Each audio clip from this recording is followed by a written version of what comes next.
नमस्कार सभी को। जनरल साइंस से संबंधित कुछ महत्वपूर्ण प्रश्न जो आपके एग्जाम और नॉलेज दोनों के लिए ही महत्वपूर्ण हैं। तो आइए शुरू करते हैं। पहला प्रश्न है, यीस्ट के द्वारा शर्करा का अल्कोहल में बदलना क्या कहलाता है? तो इसका सही उत्तर हो जाएगा ऑप्शन ए, किण्वन। इंपॉर्टेंट है, याद रखना। और किण्वन का प्रयोग बिस्किट और पावरोटी बनाने के लिए किया जाता है। नेक्स्ट क्वेश्चन है, परमाणु ऊर्जा पैदा करने के लिए किस खनिज का उपयोग किया जाता है? तो इसका सही उत्तर हो जाएगा ऑप्शन सी, यूरेनियम का। तो नेक्स्ट क्वेश्चन है, मानव खोपड़ी में कुल कितनी हड्डियां होती हैं? ऑप्शन ए का आंसर दीजिए, इजी क्वेश्चन है।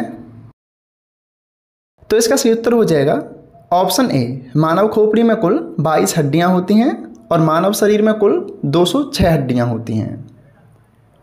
नेक्स्ट क्वेश्चन है, सिरके, नींबू व दही में निम्नलिखित में से क्या पाया जाता है? तो इसका सही उत्तर हो जाएगा ऑप्शन बी, अम्ल। और अम्ल स्वाद में खट्टे होते हैं और क्षार स्वाद में कड़वे होते हैं। तो नेक्स्ट क्वेश्चन है, ऊतक जो पौधों में जल परिवहन में मदद करता है क्या कहलाता है? वेरी इंपॉर्टेंट क्वेश्चन है, कई बार एग्जाम में देखने को भी मिला है। तो इसका सही उत्तर हो जाएगा ऑप्शन बी, जाइलम। जाइलम पौधों में जल परिवहन का कार्य करता है। आप चाहें तो इसे नोट डाउन कर सकते हैं। नेक्स्ट क्वेश्चन है, पानी को रोगाणु मुक्त करने के लिए किस रसायन का उपयोग किया जाता है? तो इसका सही उत्तर हो जाएगा ऑप्शन सी, उपरोक्त दोनों, क्लोरीन और ओजोन। और आपको बता दें कि पानी को क्लोरीन के द्वारा रोगाणु मुक्त करने की प्रक्रिया को ही क्लोरीनीकरण कहा जाता है। ये भी एग्जाम में पूछा जा सकता है। नेक्स्ट क्वेश्चन है, इनमें से कौन सी मछली नहीं है? ऑप्शन ए का आंसर दीजिए। तो इसका सही उत्तर हो जाएगा ऑप्शन बी, व्हेल। व्हेल मछली नहीं है क्योंकि व्हेल स्तनधारी जीव होते हैं जो कि बच्चों को जन्म देते हैं, जबकि मछलियां अंडे देती हैं। और व्हेल के सिर पर 2 छोटे छोटे छिद्र होते हैं जिन्हें हम नाक भी बोल सकते हैं। और व्हेल पानी से बाहर आकर उनसे श्वसन क्रिया करती है, यानी सांस लेती है। और बाकी मछलियां जल में घुली हुई ऑक्सीजन से ही सांस लेती हैं। तो ये 2 महत्वपूर्ण डिफरेंस थे जो आपको व्हेल और मछली में अंतर बताएंगे। नेक्स्ट क्वेश्चन है, पोलियो तथा चेचक की बीमारियों के होने का कारण क्या है? तो इसका सही उत्तर हो जाएगा ऑप्शन सी, विषाणु। ये बीमारियां विषाणुओं के कारण होती हैं। और आपको बता दें कि पोलियो के टीके की खोज अल्बर्ट सेबिन ने 1961 में की थी तथा चेचक के टीके की खोज एडवर्ड जेनर ने की थी। और यहाँ से इंपॉर्टेंट क्वेश्चन बनता है कि चेचक के टीके की खोज किसने की थी? तो ये एडवर्ड जेनर ने की थी। इंपॉर्टेंट क्वेश्चन है, कई बार एग्जाम में पूछ लिया गया है। नेक्स्ट है, विद्युत प्रतिरोध को मापने के लिए किस इकाई का उपयोग किया जाता है? तो इसका सही उत्तर हो जाएगा ऑप्शन बी, ओम का। और आपके एग्जाम में प्रमुख एसआई मात्रक पूछे जाते हैं तो आप इनको याद रखिएगा। नेक्स्ट है, केंचुआ कहाँ से सांस लेता है अथवा केंचुए का श्वसन अंग क्या है?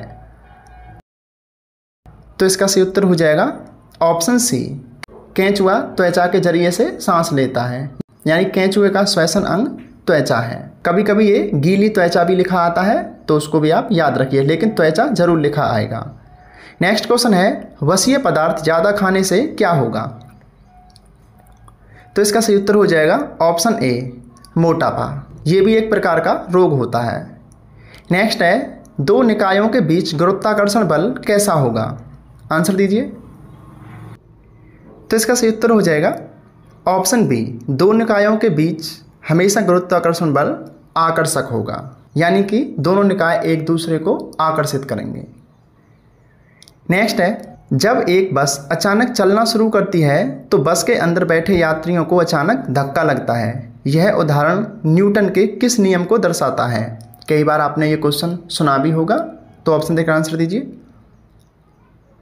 तो इसका सही उत्तर हो जाएगा ऑप्शन ए, न्यूटन का गति का पहला नियम। और न्यूटन के गति के पहले नियम को ही जड़त्व का नियम भी कहा जाता है। ये एग्जाम में पूछा गया है कि जड़त्व का नियम क्या है, तो ये न्यूटन की गति का पहला नियम ही जड़त्व का नियम कहा जाता है। नेक्स्ट क्वेश्चन है, नेक्स्ट है, निम्नलिखित में से एक आदर्श ईंधन कैसा होगा? आंसर दीजिए। तो इसका सही उत्तर हो जाएगा ऑप्शन डी, उपरोक्त सभी। एक आदर्श ईंधन सस्ता होगा, कम प्रदूषण फैलाने वाला होगा और उसका ऊष्मीय मान ज़्यादा होगा।